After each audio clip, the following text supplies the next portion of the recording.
Shalom, Kohalo Yahweh, Bashimi Hashai, Bashimar Kakodash, double honors to the elder apostles and elder bishops of GMS, as well as the elders that came before them that taught us his truth, and shalom and salutations to all the brothers out pushing the word of truth and in sincerity, a hopeful life tabernacle of David. I'm the brother Yahshua. I'm back with the WW3 Daily update. Shalom and salutation to you that made it here. All right, so in this so-called war or military operation, whatever they're calling it over there, the West, which is NATO, the EU, and Babylon the Great, which is the whore of Babylon, America, are all saying that Vladimir Putin, unprovoked, invaded the Ukraine. And that's a lie. So from the top down, we understand that the Most High is dealing with Vladimir Putin, is making him turn his back on the New World Order. All right, so let's read that real quick.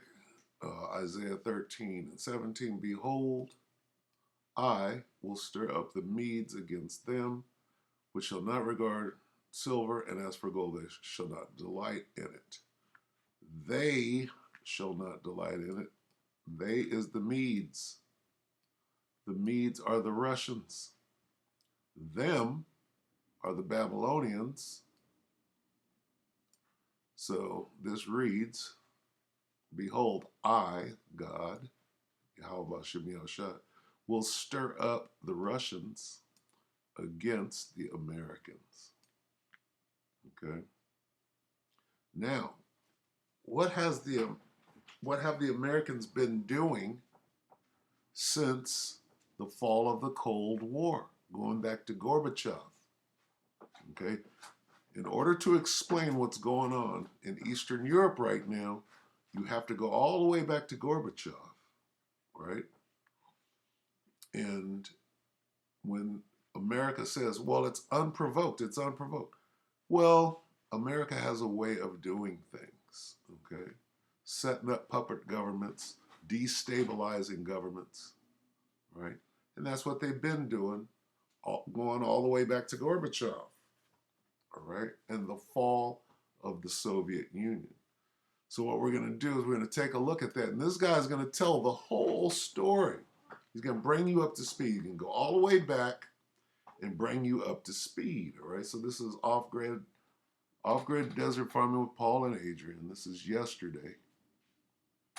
Okay, urgent news, nuclear war with Russia soon. Interview with nuclear expert David Pine. Please share. So we're going to share a little bit of this.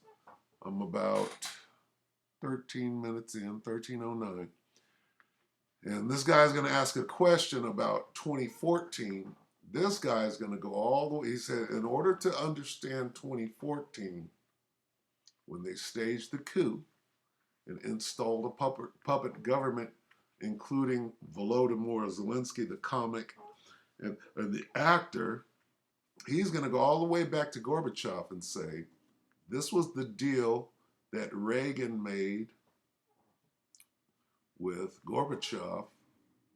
They said that they're not going to move no troops closer to Russia. Okay, he's going to break it all the way down and tell you how we got here. So when they say that Vlad was unprovoked, you know that that's a lie. They're not telling the whole story. So let's listen to this. Can you bring us up to speed about what happened in 2014 and how that we actually planned this war to degrade Russia's military forces? We have Ned Price, John Kirby, Lloyd Austin, all speaking before the news media saying that our number one goal was to degrade Russia's military in Ukraine. So it sounds like that we planned it, that Putin didn't just automatically want to invade Ukraine. He was drawn in by us. Can you explain that to the people that are not familiar with that information? Yeah. So first of all, I mean, going way back to the to the end of the Soviet Union, the collapse of the Soviet Union, we offered assurances in terms of the George H.W. Bush administration, Secretary of State James Baker, pledged. There were actually a number of oral promises to Gorbachev that under no circumstances would NATO be expanded east of the Oder River. And we even promised not to station any U.S. troops or Western NATO troops in Eastern Germany, the former East Germany. That promise, of course, has been broken. Amazingly, we've expanded NATO to within 600 miles of Moscow, and if we were to expand Ukraine, it'd be only 300 miles to Moscow. So, I mean, if you think about how that would make us feel if we were in Russia's shoes, and I strongly encourage your listeners or viewers to do that. It would understandably make Russian leaders feel quite anxious. But in 2007, that was when, after the Baltics and most of the other countries in Eastern Europe had joined NATO, the Baltic states, of course, being former Soviet republics. In 2007, Putin issued that pretty much the same security agreement, mutual security agreement, which would establish a permanent peace with NATO between Russia and NATO way back in 2007, and because he'd already heard that Russian intelligence had intercepted messages that there were plans by the George W. Bush administration to try to get Ukraine to join NATO, and of course that invitation. Or that statement, rather, the statement that Ukraine and Georgia would join NATO was issued in 2008, and it's been repeated almost every year since. Now, in response to your question, in 2014, that's when we had, in February 2014, we had the what's called the Maidan or the Euromaidan revolution, which overthrew President Yanukovych, which was he was a pro-Russian leader. Who was not allying, he chose not to become part of the EU, not to pursue EU membership. And in response, a lot of pro-EU and anti-Russian demonstrators gathered in Kyiv, and there was evidence at the time that's since been revealed and underscored that Victoria Nuland and the CIA and the Department of State provided $5 million to the Ukrainian protesters to either to get them to protest in the first place. It might have been CIA organized. We don't know for sure. We do know for sure. Victoria Nuland all but admitted it. Okay, she did admit it, right? And this is the way that Babylon the Great, okay, America, that's their policy. That's their foreign policy. But certainly to reinforce and help ensure that their revolution was successful in overthrowing the democratically elected pro-Russian president. And that, of course, occurred. And that was really the turning point. That was the turning point in which, Putin issued, he made a snap decision. He had wanted the Crimea back peacefully, but had never really thought about doing anything militarily to take it. And given the opportunity with Ukraine being taken over by a pro-Western government, an anti-Russian government, he took over the Crimea and then sent troops to the Donbass region, which are approximately half, little less than half ethnic Russian, 75% Russian speaking, whereas the Crimea was about 90% Russian. So the Crimea, there's no question that with self-determination, that Crimea would have chose union with Russia, but that's really what brought us to the conflict of today. Then 8 years later, in November 2021, actually before that, in March of 2021, President Zelensky did kind of a 180. He'd actually been elected as the president who was going to bring peace with Russia, and then he made a decision. He made a statement that Ukraine would take back Crimea, even if it was necessary to go to war to Russia to do it. And at that point, the very next day is when Russian troops began massing on Ukraine's borders in response to his statement, his war threat. And then, of course, in June of 2021, Biden and Putin held a summit in which they kind of de-escalated wisely, and Russian troops were withdrawn back to the pre-mobilization levels of about 60,000 troops that typically are there. And then in November, there's another crisis whereby Biden and Zelensky signed a strategic partnership agreement, which underscored the U.S. support for not only EU membership for Ukraine, but also NATO membership once more. And it was in response to that that Russian troops massed for the current invasion. And then that was followed by a peace overture by the Russians. And then the Biden administration basically told the Russians to drop dead in a polite manner, you know?